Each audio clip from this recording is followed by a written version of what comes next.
Think about the device in your pocket or the laptop in front of you. To most, it's just plastic, glass, and silicon. But to one man, it was a piece of art that could change the world. Today, I want to talk about Steve Jobs. We all know him as the co-founder of Apple, but his story isn't a straight line of success. It is a story of incredible highs, devastating lows, and a comeback that redefined the modern world. By looking at his life, we can learn how to turn our own failures into our greatest opportunities. In 1976, Steve Jobs didn't have a corporate office. He had his parents' garage. Alongside Steve Wozniak, he started Apple with a simple but radical idea: computers shouldn't just be for scientists.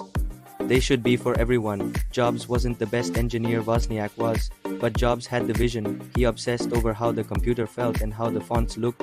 He believed that technology should be beautiful. This led to the creation of the Macintosh in 1984. It was the first computer that truly spoke to people.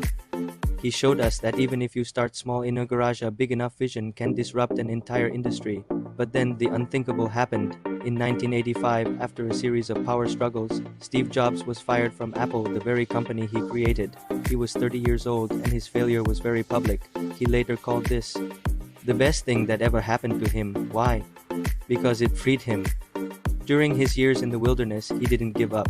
He started a new company called Next, and he bought a small animation studio called Pixar. While Apple began to struggle without him, Jobs was busy learning how to combine great storytelling with powerful technology. He proved that being fired wasn't the end of his career. It was the beginning of his most creative period. In 1997, Apple was weeks away from bankruptcy. In a desperate move, they bought Next and brought Jobs back. What followed was the greatest comeback in business history. Jobs simplified everything.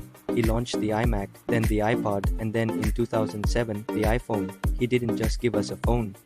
He gave us the internet in our pockets. He stayed true to his original garage vision, making technology so intuitive that a child could use it. He turned a dying company into the most valuable brand on earth by focusing on one thing: thinking different. Steve Jobs passed away in 2011, but his biography teaches us a lesson that goes far beyond technology. He showed us that stay hungry, stay foolish isn't just a slogan, it's a way of life. He taught us that your beginnings don't define your end, and your failures are often just pivots towards something better. So, as you leave today, I want to leave you with one of his most famous thoughts. Your time is limited, so don't waste it living someone else's life. Thank you so much for watching. If this story inspired you, hit that like button and subscribe for more.